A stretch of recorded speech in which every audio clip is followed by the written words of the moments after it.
Carlos gets an email inviting him to a free retirement seminar, dinner included, no obligation. Just bring your questions. Exactly the kind of casual, low-pressure phrasing that makes attending feel like an easy yes. He goes, mostly for the free steak, genuinely curious what they'll say. The presentation is actually pretty good, clear, easy to follow, answers real questions he'd been wondering about. Afterward, a friendly advisor sits down with him one-on-one, offers a free portfolio review, no pressure at all, just want to help. 40 minutes later, Carlos has a specific recommendation to move his retirement savings into a particular product, one that happens to pay that advisor a commission specifically for recommending it. Here's the part nobody says out loud walking out of that dinner. Nothing about that seminar was free. Carlos paid for it. He just paid with something other than cash, and it took him weeks to notice the payment had even happened. This isn't a video telling you all free financial advice is a scam, or that every advisor is secretly working against you. Plenty of genuinely good advice comes free. It's a video about the specific mechanism that turns free into a funnel, and why almost nobody asks the one question that would reveal it in the moment. Let me show you how it works. My name is Alex, and I spend a genuinely unreasonable amount of time looking at where people's money quietly vanishes to, and sometimes, at exactly how a free dinner turns into a paid decision nobody remembers agreeing to make. If you've ever walked out of a free financial seminar or review feeling a little unsure why you said yes to something, hit subscribe, because today on Wealth Adjacent we're taking apart the business model hiding behind the word free. Before we go further, a quick disclaimer. I'm not a financial advisor, this isn't financial advice, and I am not telling anyone that every free seminar, every free review, or every advisor offering something at no charge is acting against their interest. What I am here to do is explain how these offers are actually funded, so free stops meaning no strings, and starts meaning exactly what it actually is, a business decision with a specific goal attached. Let's introduce someone. Carlos, mid-30s, works in operations, has a decent amount saved, and genuinely wants to make smarter decisions with it. He's not gullible. He's cautious by nature, actually, which is exactly why the phrase, no obligation, just information, worked so well on him. It was specifically designed to lower the guard of people who consider themselves careful. Let's start with the number, because it is genuinely a little unhinged. Free financial seminars, free portfolio reviews, and free consultations are, in a meaningful share of cases, funded entirely through the commissions or fees generated by whatever product gets recommended at the end of the process, not through any neutral educational budget. Let me say that again. The seminar wasn't free because someone wanted to be generous with financial education. It was free because it functions as a marketing expense, priced into the cost of whatever gets sold to a percentage of the people who walk in the door, which means everyone who attends is statistically subsidizing the eventual sale to somebody else in the room, or becoming that sale themselves. Where does this actually come from, structurally? A meaningful share of financial products and services generate revenue for the person recommending them through commissions, ongoing fees tied to how much money gets moved into that product, or a combination of both, which means the specific recommendation someone receives is frequently shaped, at least partly, by which option compensates the recommender best, not exclusively by which option is objectively best for the person receiving the advice. That's not automatically dishonest. It's simply a real, structural incentive sitting underneath a conversation that gets framed as purely educational. And here's the part that should make you sit up. Research on financial advice funnels finds that free introductory offers, seminars, reviews, consultations convert into a paid product or account transfer at a meaningfully higher rate than cold outreach or advertising alone, precisely because the free offer builds trust and rapport before the actual recommendation ever gets made. The free part isn't the business. It's the customer acquisition cost, and it's priced to be recovered specifically from the people who convert afterward. But receiving a free seminar or review by itself isn't the trap. A free dinner is just a free dinner. Here's where it becomes a trap. A significant share of people who attend a free financial seminar or accept a free portfolio review report, making at least one financial decision afterwards specifically because of that meeting, often moving existing savings into a new product they hadn't previously been considering. And the genuinely uncomfortable stat sitting right next to it, a notable share of people who moved money based on a free seminar recommendation later discovered the recommended product carried meaningfully higher fees than a comparable, more neutral alternative they weren't shown or told about. Read that twice. People are making real, lasting financial decisions based on a conversation specifically engineered to lead to exactly one outcome, without ever being told that outcome was the actual goal of the meeting from the very first invitation. Back to Carlos. He moved a meaningful portion of his retirement savings into the recommended product, based entirely on that 40-minute conversation. He didn't compare it against a lower-cost alternative doing something structurally similar, because nobody at that dinner mentioned one existed, and it never occurred to him there might be a cheaper, comparable option sitting one search away. Over the following years, the fee difference alone between what he chose and a lower-cost equivalent adds up to a genuinely large sum, quietly extracted a small percentage at a time, in a way that never once feels like a single noticeable transaction. He is not the exception. Most people who make a financial decision following a free seminar or review report, they didn't independently research or compare alternatives before deciding, largely because the entire experience was structured to make the recommendation feel like the natural, obvious conclusion of a helpful conversation, rather than one option among several worth comparing. Now here's the part that turns this from a sales problem into a psychology problem, and this is the part that should genuinely fascinate you once you see it clearly. This runs heavily on reciprocity bias, the well-documented tendency to feel an obligation to return a favor once one has been extended, even an unsolicited one, even one that cost the giver relatively little. Someone who just gave you a free dinner, an hour of genuinely useful information, and their apparent personal attention has, whether either party consciously intends it or not, created a small social debt that makes saying "let me think about it and compare options" feel more awkward than it would have felt walking in cold.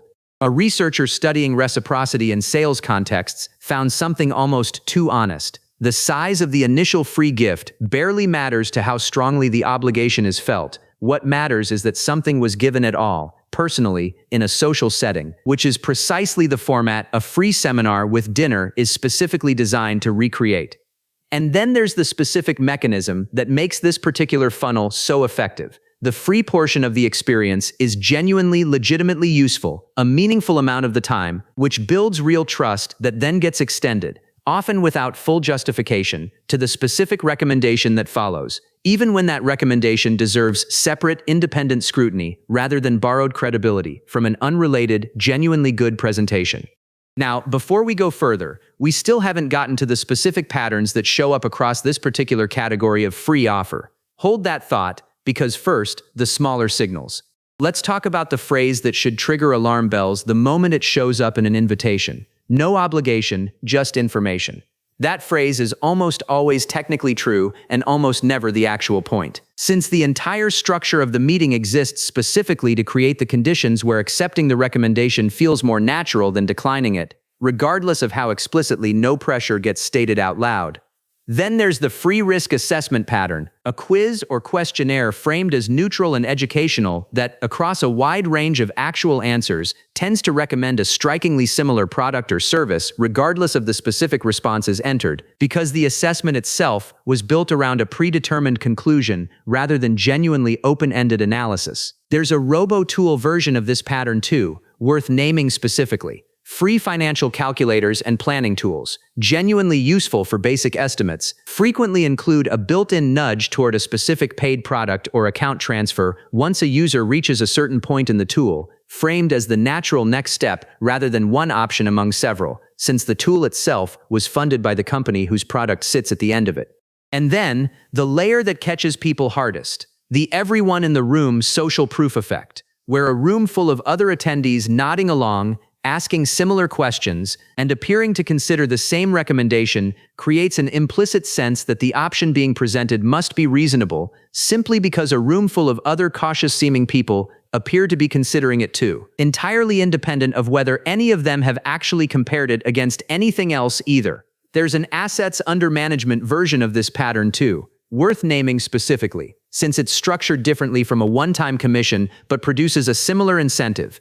When compensation is based on a percentage of total assets moved into a specific account or advisory relationship, the recommendation naturally tends to favor consolidating everything under that single advisor's management, rather than a more genuinely tailored mix that might include lower-cost, self-directed options for at least part of the portfolio, since the advisor's ongoing income scales specifically with how much gets placed under their management, not necessarily with how well that specific structure serves the client's actual situation. There's also a referral and affiliate version of this worth a brief mention, since it extends well beyond formal seminars. Free financial content, calculators, and comparison tools distributed online frequently earn a referral commission whenever a viewer signs up for a specific product through a provided link, which means the free recommendation embedded in an article or video can be shaped by which company pays the best referral fee, not necessarily which option is genuinely the strongest for the specific person reading or watching it. All right, here's the section nobody wants anywhere near a calculator when a free dinner invitation lands in the mailbox. Let's do this through Carlos, because abstract numbers slide right off the brain. Say instead of moving his savings that same evening, Carlos had taken the recommendation home, compared it independently against two lower-cost alternatives doing something structurally similar, and chosen the lower fee option instead.